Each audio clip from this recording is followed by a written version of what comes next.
This is Bastard Boy Productions.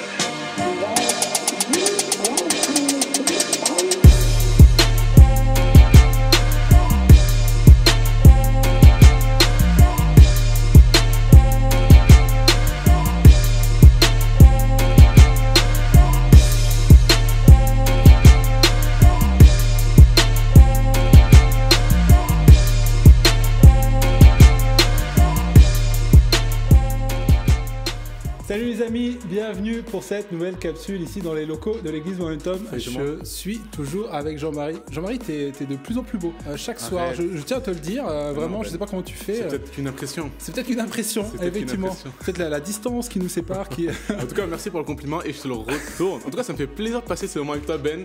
Tu sais, ça fait déjà quelques les jours. gens nous charrient à chaque fois, ils nous disent purée, vous arrêtez pas de vous encenser. On sait se charrier également, vous inquiétez pas, l'inverse existe également.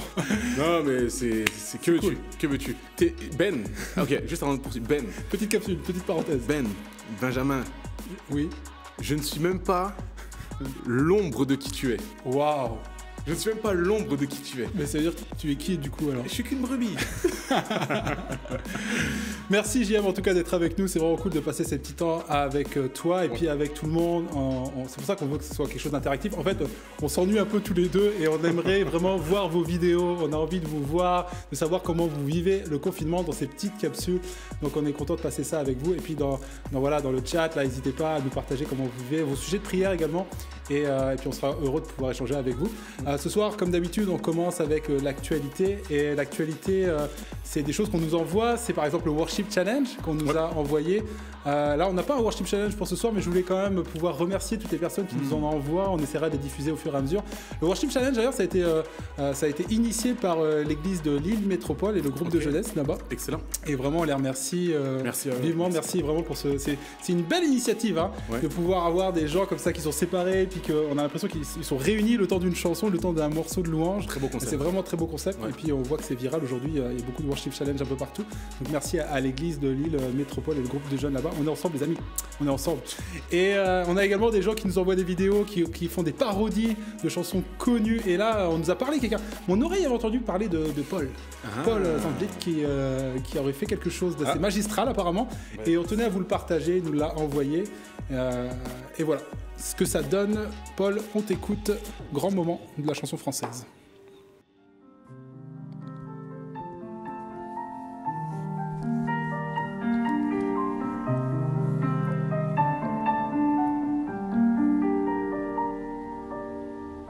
Jeter par la fenêtre un regard envieux et regarder le soleil tant qu'il y en a.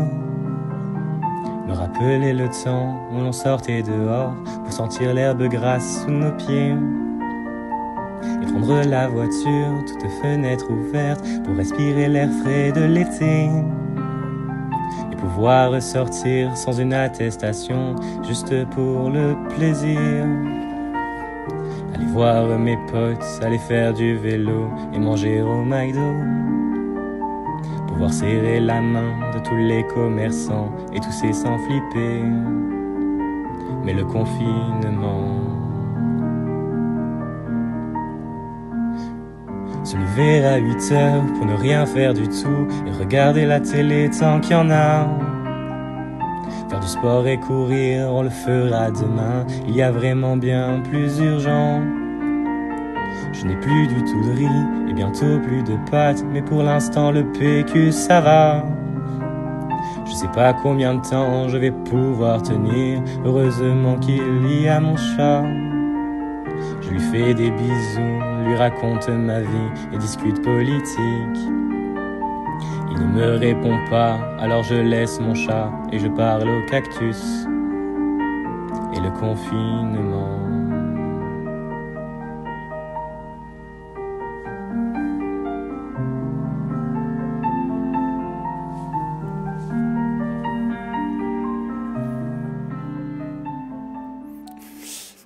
Ok, ça a plombé l'ambiance un peu.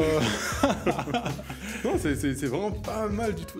Il a pas mal d'inspiration, de créativité, d'idées, d'imagination. Mais Paul est comme ça, de toute façon, Ouais. c'est pas pour rien aussi. Bravo, qu'il Paul, en travaille tout cas. avec C'est l'équipe vraiment great. de Momentum Junior, qu'on salue également d'ailleurs. Ouais. L'équipe de Momentum Junior qui fait un travail Super incroyable. travail, ouais. Et Paul en collaboration évidemment étroite avec le pasteur Mathieu Perrault. Ils font un boulot super et on est très heureux d'avoir vu cette petite vidéo. Alors au niveau des rimes, on n'est pas en haut de la vibes quoi, tu vois. Non, ça casse pas trois patins à un canard. Mais c'est. Mais Après c'est pas mal du peut-être tout. Jean-Marie, peut-être que tu pourrais relever ce défi. Par exemple, toi qui, on l'a vu dans une précédente capsule, avait une voix, une tessiture tellement reconnaissable, tellement oui, reconnaissable. Je pense que c'est le bon mot. Jean-Marie, oui, non, est-ce que tu relèves ce challenge? Non, je ne relève pas ce challenge. Ah oui, tu te défiles. Ah, ça pour faire des pompes, il y a du monde. Mais pour la chanson française, non? D'ailleurs, tu connais le clip Évidemment, Aznavour, Aznavour. tout à fait. Et Attends. À m'asseoir 5 minutes sur un hockey, c'est quoi le titre? Merci Jean-Marie. la danse de tango. Je rigole. Non, mais Non, là, je merci, sais pas. merci de m'avoir affiché devant tout le Mais monde. je sais J'avais même pas bossé cette question-là. Je t'en prie. Merci, je suis sûr que là, on est en train de se faire pourrir sur les réseaux. Merci Jean-Marie. Oh, c'est pareil. de toute façon, Donc non, c'est tu pas- ne relèves pas ce défi. Écoute, en tout cas, vous, si vous voulez relever ce défi de la chanson française et puis reprendre une chanson connue et nous parler de confinement et de votre confinement à travers ça, on sera heureux de pouvoir la passer. Et merci à Paul, qui a été courageux Merci, bro. et qui nous a comme remonté le moral à travers cette chanson encourageante. Non, elle est triste cette chanson en plus, elle est- même si on essaie de faire de l'humour à travers, c'est pas Ouais, probable. C'est envie de déprimer à chaque fois. Ouais. À ne pas regarder en fin de journée en tout cas, si c'était un coup de moins bien. Jean-Marie, on est dans une thématique Yes. là, depuis la dernière capsule qui nous parle de prière. Yes. Et ce soir, on va aborder une question qui est aussi intéressante, qui nous parle de la prière fervente. Comment dynamiser un peu nos prières, comment peut-être avoir plus d'impact dans la prière, en tout cas, comme peut-être passer un cap également, avoir une prière plus vivante. Est-ce que tu peux nous parler de ça un petit peu? C'est Yes. des questions qui nous ont été posées. C'est un défi pour chaque chrétien, je te dirais. On a tous cette soif d'avoir des moments intenses dans la prière. Ouais. Et moi, le premier. On a des saisons dans notre vie où on est comme à 2000% boosté par l'intimité, d'aller dans la présence de Dieu, de se tenir dans la présence de Dieu, Oui, pardon, oui. et de prier, d'intercéder. Et on a des saisons comme ça. Et il y a d'autres saisons où tu as l'impression que c'est le désert. Tu es sec, tu as juste besoin de t'arrose, retrouver le goût, d'aimer, passer du temps à prier, etc. Donc, comment aller dans une prière profonde et fervente? Ouais, le mot était profond. Ouais. C'est vraiment comment avoir encore plus de profondeur dans mes prières. C'était vraiment ce qui nous a été posé sur les réseaux. Trois choses, je te dirais, Ben. Après, je pense qu'il y en a pléthore, il y en a une multitude, mais Oui. juste trois choses ce soir. Oui. C'est prier avec soumission. Prier avec soumission, ça veut dire que lorsque je prie Dieu, je crois qu'au-dessus de mes prières, il y a la volonté de Dieu qui s'accomplit. Ok. Ça veut dire que je prie pas Dieu pour que ma volonté à moi puisse s'accomplir, mais je prie dans la perspective que la réponse que Dieu va me donner, c'est la meilleure. Ok. Et c'est celle qui est la sienne, en fait. Ok, comme on l'a vu dans la précédente capsule, d'aller se soumettre à la volonté de Dieu à travers la prière Exactement. et de se dépouiller de sa volonté charnelle. Ok, Exactement. donc là on va chercher de la profondeur. Totalement. Parce que bien souvent, on peut dire, oh, mais moi je prie, et puis chercher la profondeur, prier, toutes les prières sont pareilles. Oui. Non, en vrai, lorsqu'on réalise déjà, rien que dans notre pensée, lorsqu'on réalise que Dieu, sa volonté, c'est la meilleure, c'est celle qui va s'accomplir. Bon, déjà là, c'est une prise de conscience qui est énorme et notre foi, elle est déplacée. Tu sais, c'est comme elle est déplacée à un autre level. Elle est déplacée. Je t'interromps 2 secondes, mais est-ce qu'on pourrait dire que si on vit une prière, si on vit jamais ces moments-là d'intense de prière où on change de volonté à travers la prière, est-ce qu'il n'y a pas une quête justement est-ce qu'on pourrait dire que justement on ne va pas assez chercher la profondeur, parce que je pense qu'on n'est jamais vraiment aligné totalement avec la volonté de Dieu, mais si on vit jamais ça, en tout cas ça fait un moment qu'on n'a pas changé de volonté par la prière, peut-être qu'on n'a pas été assez loin. Oui, mais je pense que de toute façon, pour répondre à ta question qui est très bonne, on va la voir juste après, Vas-y. mais je pense que clairement c'est ça. Ok. Par exemple, tu vois, David, dans la Bible, il est question qu'à un moment donné, son enfant, il y a un de ses enfants qui va mourir, et lui, la seule arme qu'il a à ce moment-là entre ses mains, c'est la prière. Oui. Il prie Dieu dans la perspective que quelque chose se passe, que son enfant soit sauvé. Et là, on voit que il ne mange pas, et les gens, à un moment donné, lorsqu'ils vont entendre que l'enfant est mort, ils vont même avoir peur, ses serviteurs vont même avoir peur de lui dire. Et là, lorsque David va l'apprendre, qu'est-ce qui va se passer? David va se lever, il va manger, et il va continuer. Pourquoi? Parce que David avait placé sa foi en Dieu et que peu importe ce qui se passe, il savait que la volonté de Dieu pour sa vie était la meilleure. Oui. Ça veut dire qu'à l'instant où David a appris que son enfant était mort, on est d'accord que ce n'était pas son souhait de base lorsqu'il priait, c'est que son enfant soit sauvé.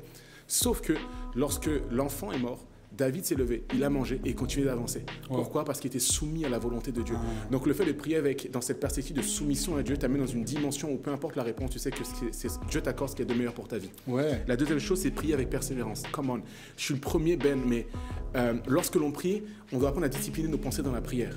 C'est un Développe vrai... ça, redis ça. Ouais, lorsque l'on prie, on doit discipliner nos pensées dans la prière. C'est un vrai défi, un vrai challenge, mais je sais pas pour toi ça le fait, mais moi il y a des moments, j'arrive dans la prière et je commence à prier, et là, ok, je prie pour ma famille, je prie pour ma mère, mon père, mon frère, ma soeur qui est dans tel truc, et là, bam, je pense à une amie, je passe sur une amie, Clairement. après je pense à, ok, j'ai un examen, il y a une personne qui m'a dit la semaine dernière que je devais, ok, je prie pour elle, et puis là, purée, il faut que j'aille faire les courses aujourd'hui, donc ok, qu'est-ce que je prévois de manger? Oui, et là, parce que t'es pas toujours interrompu pour prier pour autre chose, t'es interrompu pour tout et n'importe quoi.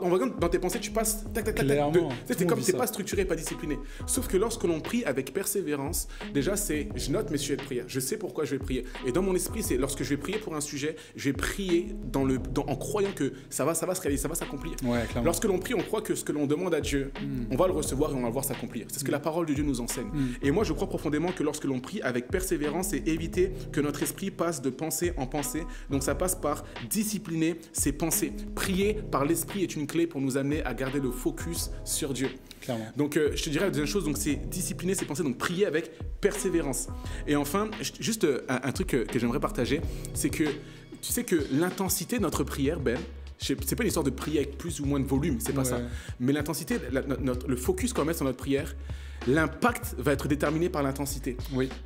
Mais j'aimerais te dire qu'il n'y a pas d'intensité, il n'y a pas d'impact sans intensité. J'ai noté la chose suivante, c'est que l'intensité est liée à l'impact, mais l'impact n'est possible que parce qu'il y a eu l'intensité. Tu sais que lorsque je vois Jésus dans le jardin de Gethsémane, je me dis, si je fais le lien entre l'intimité et l'intensité, ça veut dire que demain, Ben, je te dis, j'ai quelqu'un de ta famille est malade. Tu vas prier, tu vas jeûner, tu vas prier, tu vas intercéder, tu vas dire, Seigneur, interviens, je t'en supplie, tu pries parce que ça te touche, la personne, tu la connais. Clairement. Mais si maintenant je te dis, Ben, prie pour quelqu'un qui est à l'autre bout du monde, que moi je connais par exemple. Tout à fait. Tu vas prier, mais la personne, c'est pas la même intensité, parce que tu la connais pas trop, il n'y a pas cette intimité. Tout à fait. Maintenant, lorsque j'allie la notion d'intimité avec d'intensité, je me dis, quand je vois Jésus dans le jardin de Gethsémane, il a prié avec quelle ferveur, quelle profondeur, jusqu'à ce que les grumeaux de s'entendent. Oui, ça veut dire qu'il y avait une telle intimité pour l'humanité, une telle proximité, il a pris qu'une telle intensité pour le cœur, pour l'humanité. Quand tu parles d'intensité, tu parles de se rendre compte de ce pourquoi on est en train de prier, de la personne pour laquelle on est en train de prier, de la situation. Et quelque part, en fait, c'est dangereux de faire ce genre de prière. Pourquoi? Parce que c'est demander à Dieu, littéralement, par la prière, de nous faire ressentir ce que la personne vit. Et on peut faire des prières très extérieures et elles sont bonnes quand même. Mais celles qui viennent et qui deviennent intenses, c'est comme dire à Dieu, ok, donne-moi un petit peu, fais-moi ressentir ce qu'il ressent actuellement, un petit peu de sa peine. Absolument. Je veux ressentir un peu de sa peine, je veux ressentir un peu de sa douleur. Et là, on voit tout de suite que je veux faire de sa douleur la mienne. Absolument. Et il y a cette notion de là, l'intensité, elle monte. Et c'est pour ça que je trouve que moi, c'est intéressant dans ce que tu dis, et puis dans le côté très pratique et concret. Moi, souvent, quand on me demande de prier pour quelque chose, pour quelqu'un, une situation que je connais pas trop, souvent je demande des détails. Souvent je demande, mais parle-moi du contexte, parle-moi des circonstances, parle-moi de qu'est-ce qu'ils vivent concrètement. Puis ça, tu sais, je veux de la matière. Yes. Pourquoi je veux de la matière? Parce que je veux prier avec de l'intensité. Amen. Et si j'ai juste deux, alors c'est bon de prier quand même pour cela, mais parce que je veux justement que ma prière soit également engagée avec les émotions et que ce soit pas que des mots. Et j'ai besoin de matière. Et j'ai besoin, donc poser des questions sur les sujets de prière, parce que ça va donner de l'intensité également. Demandez également le contexte de comment il vit. Enfin, renseignez-vous. Et c'est pas juste, par exemple, on reçoit tous des SMS de prie pour ma mère. Et c'est vrai qu'on peut prier pour ta mère, mais si on sait pas d'où est la douleur, qu'est-ce qu'elle vit actuellement, et puis pourquoi c'est sa situation, on va prier certes, mais l'intensité, la profondeur de ce que l'on va dire ne pourra pas être aussi intense que si on avait des éléments. Il y a une chose que tu as dit, Ben, qui est très pertinente et qui me permet de rebondir sur mon dernier point, c'est s'engager. Tu sais, la notion d'émotion, tu parlais d'émotion. Lors d'une prière fervente, elle implique une prière intense, profonde en intensité. C'est une prière qui t'implique tout ton être entier. Ça veut dire que ton corps, ton âme, ton esprit, tout est lié et tu t'engages pleinement dedans. Par exemple, si je dis à Dieu, Jésus, je t'adore. Lorsque je dis je t'adore, mes émotions également vont être engagées dans ce que mes paroles vont dire. C'est-à-dire que, et la posture de mon corps également va suivre ce que je vais dire. Par exemple, si je dis à quelqu'un, je t'aime, et je tire la tronche, il y a un décalage entre ton corps et ton verbal, ton non-verbal et ton verbal. Lorsque je prie Dieu, tout est lié. Une prière fervente, une prière plus profonde, c'est une prière qui t'engage ton corps tout entier, ton être tout entier, tout est aligné, corps, âme, esprit. Et j'ai noté ceci, c'est que la prière fervente est l'opposé de la prière machinale. C'est quelque chose que j'ai lu que j'ai trouvé très pertinent. Pourquoi? Parce que littéralement, lorsqu'on a un sujet qui nous touche indirectement, qui ne nous touche pas trop, on va rentrer dans une prière machinale. Seigneur bénis, Seigneur fais ceci, Seigneur fais cela. Mais lorsque la prière, elle est fervente, elle vient t'engager tout ton être entier. Et comme tu disais, en fait, c'est même pour la prière qui est une prière de reconnaissance, parce que la prière est tellement vaste, on peut commencer en lançant la machine. On peut commencer à dire merci Dieu, puis je te rends gloire, et ne pas trop ressentir. Mais la fin de notre prière doit être différente que le début. Tu comprends ce que je veux dire? Effectivement, on le fait tous. Commencer à prier et ne pas ressentir pleinement ce qu'on est en train de dire. Mais ça doit être que l'amorçage, j'ai envie de dire. Ça doit être que le début de la prière. Les émotions doivent venir avec. On doit s'engager de cœur et de passion avec ce qu'on est en train de dire.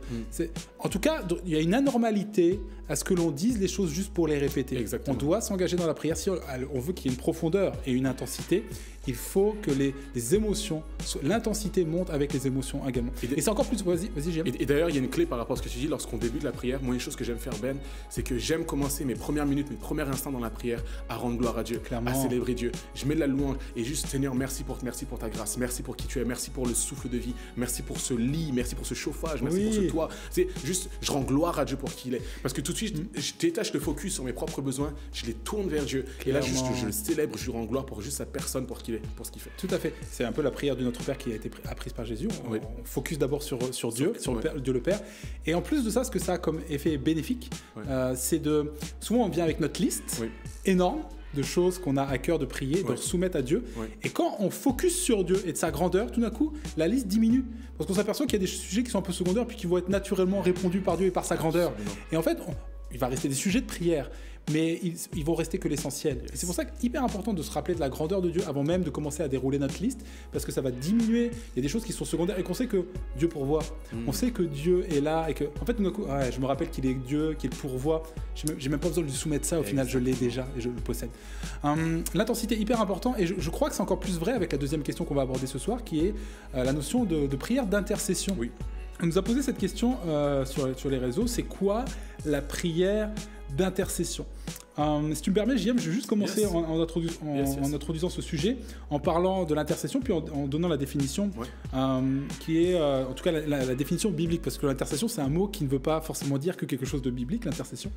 L'intercession peut être définie, dans la Bible en tout cas, par la prière croyante, persévérante, par laquelle quelqu'un plaide auprès de Dieu pour le compte d'une autre personne et qui ont désespérément besoin de l'intervention de Dieu. Donc il y a l'idée de se positionner pour quelqu'un d'autre. Dans l'intercession, il y a déjà la notion de position et de ne pas nécessairement déjà prier pour soi-même. Je crois que le meilleur exemple d'intercession, en tout cas selon moi, que l'on trouve dans la parole de Dieu, c'est celui qu'on trouve en Exode 32-30, qui nous parle de Moïse, qui vient de voir le peuple se pervertir en faisant un veau d'or. Et Moïse, il est écrit ceci, Moïse dit au peuple, « Vous avez commis un grand péché, je vais maintenant monter vers l'Éternel. Peut-être obtiendrai-je le pardon de vos péchés. » Moïse retourna vers l'Éternel et dit, « Ah, ce peuple a commis un grand péché. » Donc prière. Et il dit, « Ils se sont fait des veaux d'or, pardonne maintenant leurs péchés, sinon efface-moi de ton livre que tu as écrit. » Efface-moi du livre de vie. C'est fou. Il se positionne et il dit en gros que leurs fautes viennent sur moi. C'est quelque part, il s'implique. C'est la prière d'intercession, et ça, je trouve que c'est essentiel de comprendre, c'est que la prière d'intercession, elle t'implique. Et quelque part, on peut prier pour des sujets de vie, mais quand on s'implique émotionnellement, c'est ce qu'on disait un petit peu tout à l'heure, c'est pour ça que je trouve que le lien est comme évident, en fait, on se met en danger également.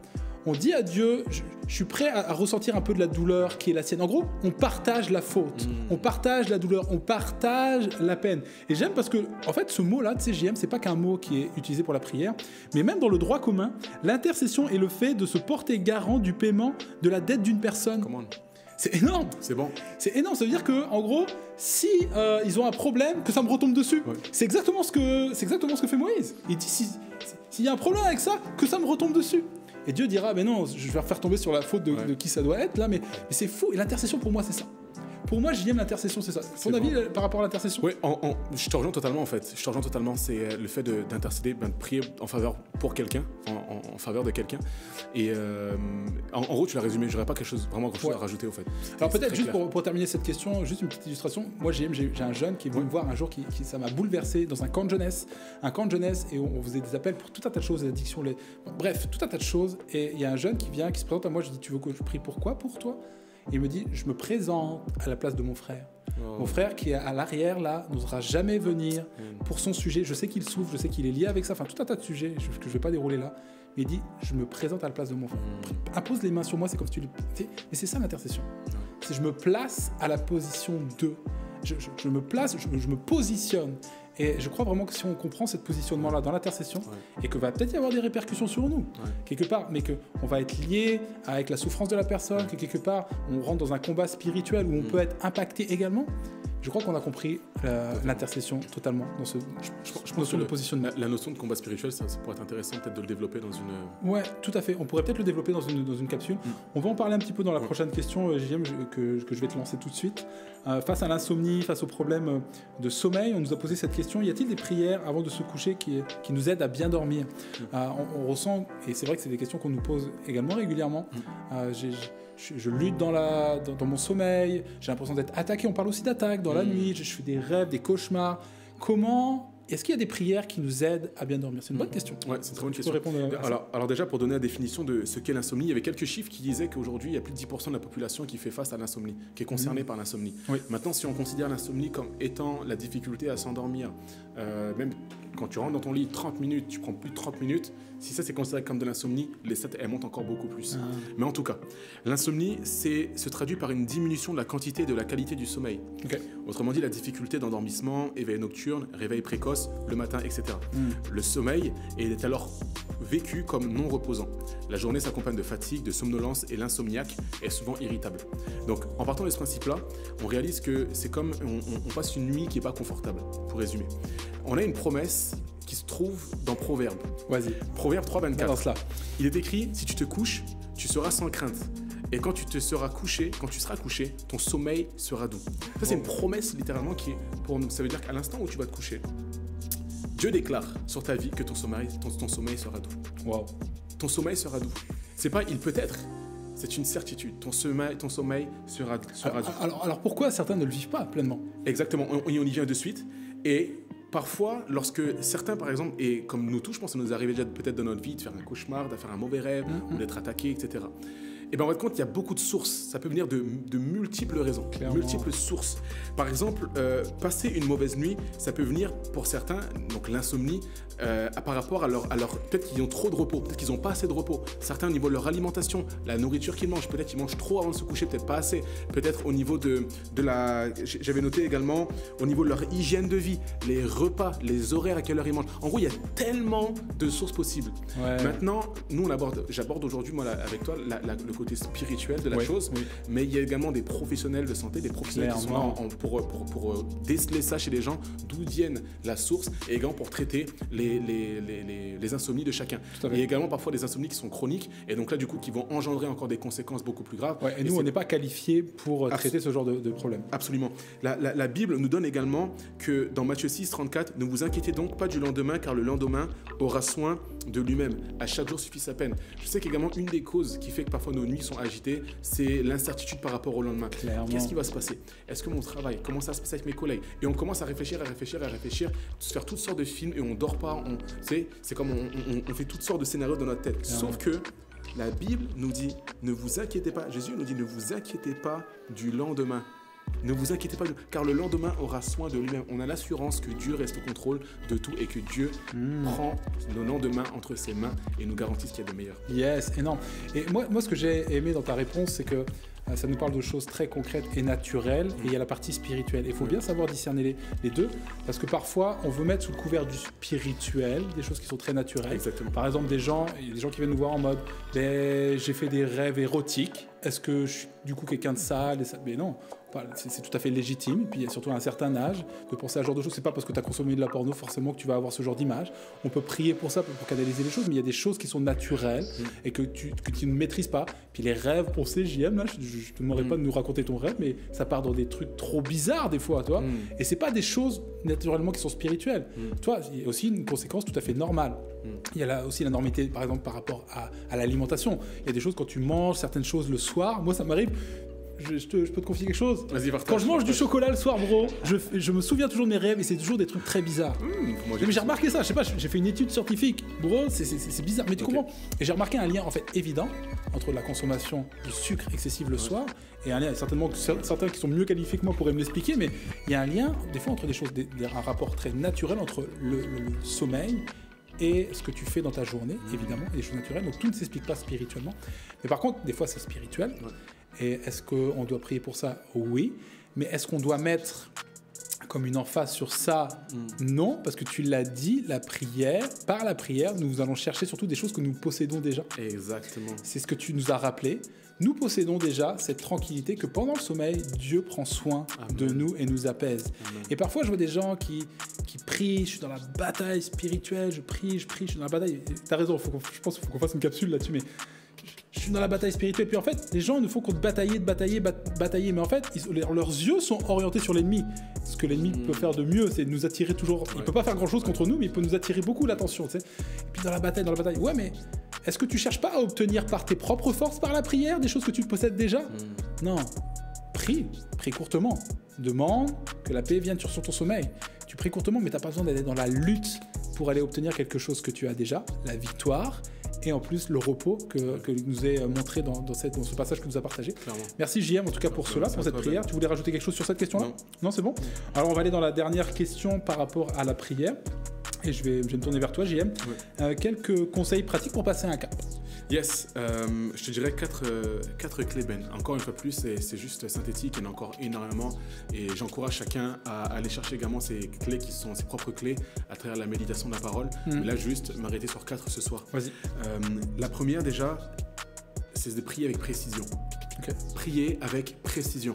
Donc, prier avec précision, qu'est-ce que ça veut dire? Je vais le décliner, on va dire, en 4 axes. La première, ce serait de prier avec peu de paroles. Tu sais, c'est comme...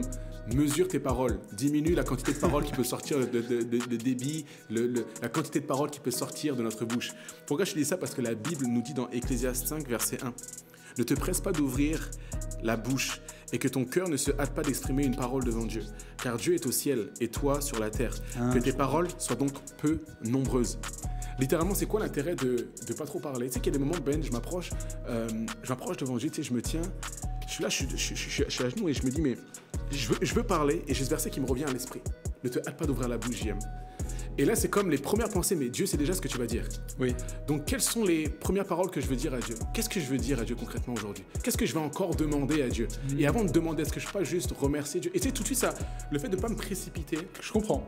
Ça me fait réfléchir sur le moment que je suis en train de vivre, remettre mon focus sur Dieu, sur qui est Dieu, et ça me permet de vivre ce moment encore plus intensément. Tout à fait, donc ça revient également à ce qu'on disait tout à l'heure. En fait, dire peu de mots nous permet également de mesurer les mots qu'on dit. Exactement. Et donc de réaliser ce qu'on est en train de dire. Exactement. Alors que s'étaler partout, ça fait qu'on réalise pas trop tout ce qu'on est en train de dire. C'est difficile quand on s'étale là de tout réaliser pleinement. Exactement. Yes. La deuxième chose, je te dirais, c'est le... Ah oui, et puis également, pourquoi c'est important de ne pas parler beaucoup? C'est que ça permet, la prière avec précision permet de reconnaître l'exaucement. Donc ça, c'est la deuxième clé. Oui. La prière avec précision permet de reconnaître l'exaucement. Tu sais, il y a un passage dans la Bible où à un moment donné, on va voir Dieu qui va parler à Salomon, puis il va lui poser la question, s'il y a une chose que tu voudrais avoir, c'est quoi? Ce serait quoi? Et là, Salomon va dire à Dieu, la sagesse. Et comme Salomon a demandé une seule chose à Dieu, le jour où Salomon a pu manifester la sagesse, il a su que sa prière a été exaucée. Maintenant, si moi, dans une prière, je dis, écoute, Dieu, bénis-moi. Ça, pourquoi on fait encore cette prière? Mais Seigneur, bénis-moi, ça reste comme quelque chose de vaste. Oui. Seigneur, bénis ce pays. Mais si on prie pour quelque chose de précis, Seigneur, je te prie que dans le gouvernement, tu envoies un homme à la tête, parmi les ministres, qui puisse influencer le gouvernement, et afin que l'impact de l'Église dans la francophonie puisse être encore plus grand, multiplié. Donc, te prie que l'action et l'influence des églises en France sont encore plus grande. Et tu pries pour quelque chose de précis. Le jour où tu vois un ministre qui rentre, un chrétien qui rentre dans les ministres, ou même Premier ministre, tu dis, ça, c'est ma prière, ça. Tu dis, mais Seigneur a exaucé ma prière. C'est ça. Tu sais, et donc le fait de prier avec précision te permet de reconnaître l'exaucement. Énorme, c'est bon. Lorsque l'on prie avec précision, on reconnaît l'exaucement. Très bon. Et je te dirais enfin, le troisième axe, c'est que la prière précise augmente notre foi et notre confiance en Dieu. Lorsque je lis le psaume 119, en vrai, Ben, ce psaume-là, il me challenge. Et je te le dis là, mais je crois que je dois le relire. Et j'encourage tous ceux qui ont une Bible, même si vous n'avez pas de Bible, vous avez YouVersion, l'application. Yes. Lisez le psaume 119. Énorme. C'est bombe sur bombe, perle sur perle, c'est incroyable. Le psaume 119, verset 49, nous dit ceci. Souviens-toi de ta promesse à ton serviteur, puisque tu m'as donné l'espérance. C'est ma consolation dans ma misère, car ta promesse me rend la vie. Waouh. Ta promesse me rend la vie. Verset 62. Au milieu de la nuit, je me lève pour te louer à cause de tes justes sentences. Man, je me dis, David se lève au milieu de la nuit pour louer Dieu à cause de ses justes sentences. Ben, est-ce que tu réalises? Non, en fait, c'est pas naturellement ce pourquoi je loue Dieu, habituellement. Tu vois ce que je veux dire? La foi de David, le cœur qu'avait David vis-à-vis de Dieu, il me dépasse. Et Ouais, il m'inspire tellement. Dans le sens où je vois David sur le champ de bataille avec Goliath. Comment se fait-il que tout un peuple ait peur de Goliath et qu'un homme s'appelle David, il vienne et puis il affronte Goliath? Pourquoi? Parce que David s'est souvenu que Dieu était fidèle lorsqu'il luttait contre les lions et les autres. Lorsqu'il a défoncé, il a arraché ses brebis, la gueule des lions. Dieu était fidèle dans le passé. David a l'assurance que Dieu reste fidèle dans le présent. Il demeurera dans le futur. C'est pour ça que le fait de se souvenir de ces différentes prières, les prières précises, la confiance en Christ va augmenter ta foi, va développer comme une dose supplémentaire de confiance en Dieu. Et c'est pour ça que les prières précises, c'est important parce qu'à chaque fois que Dieu répond à tes prières, tu les notes. Come on, Dieu, merci pour cet exaucement. Et tu continues, ça t'encourage, ça te booste et tu persévères. Oui, parce que c'est normal. C'est normal de chercher, même si on n'a pas toujours la réponse à nos prières, on n'a pas toujours le pourquoi. Et c'est normal de s'attendre à avoir des résultats, parce qu'on croit en une prière efficace. Exactement. Donc moi, je ne serais pas pasteur si je n'avais jamais vu la réponse à mes prières. Exactement. Aucune, tu vois. Donc je crois que c'est normal d'avoir une quête de je veux voir vraiment les choses se passer, même si on ne doit pas être découragé pour les fois où on ne voit pas les choses agir. Absolument. Mais là où je te rejoins totalement, c'est sur l'importance de la précision. Ouais. Je voudrais quand même souligner que la précision des mots n'est pas si importante. Quand on parle de précision, on ne parle pas de la qualité de ton vocabulaire. On ne parle pas de purée, j'ai parlé de ma grand-mère, puis finalement c'était ma belle-sœur. Tu comprends ce que je veux dire? Je me suis trompé. Non, Dieu le sait. Exactement. Okay. Quand on parle de précision, Dieu ne s'attend pas à une qualité de tes mots et puis que tu emploies des mots qui soient extravagants, qui soient teintés de la Bible. Non. Où tu cites des versets. Dieu la connaît sa parole. Il n'y a pas besoin de lui rappeler. Là, toi. C'est à toi finalement que ça fait du bien déjà. Et la deuxième chose, c'est que quand tu parles de précision, si tu parles de s'attendre à, mais tu parles également de ne pas s'éparpiller et de voir des choses précises s'accomplir, de se dire je ne vais pas me focus sur 10 000 choses, je ne vais pas trop parler, je vais réfléchir avant d'ouvrir la bouche et je vais surtout m'attendre à ce que Dieu réponde à mes prières. Exactement. Et je pense que ça, la précision, hyper important. Merci JM. Pour conclure, est-ce que tu avais un dernier conseil ou... Il y avait le dernier, c'est la volonté de Dieu. Vas-y. Ça veut dire que aujourd'hui, si moi dans ma vie, je veux passer à un autre cap, c'est de reconnaître la volonté de Dieu dans mes prières. Bien souvent, on a du mal à prier, où on se sent comme pas qualifié, où on se sent comme mais je comprends pas, mes prières, elles sont pas exaucées. Moi, quand je prie, il y a rien qui se passe. Attention à comment on prie. Est-ce qu'on peut aligner nos prières, on l'a dit dans la précédente capsule, mais au cœur de Dieu. Au cœur de Dieu. Ça veut dire que lorsque je prie, je m'aligne à la volonté de Dieu.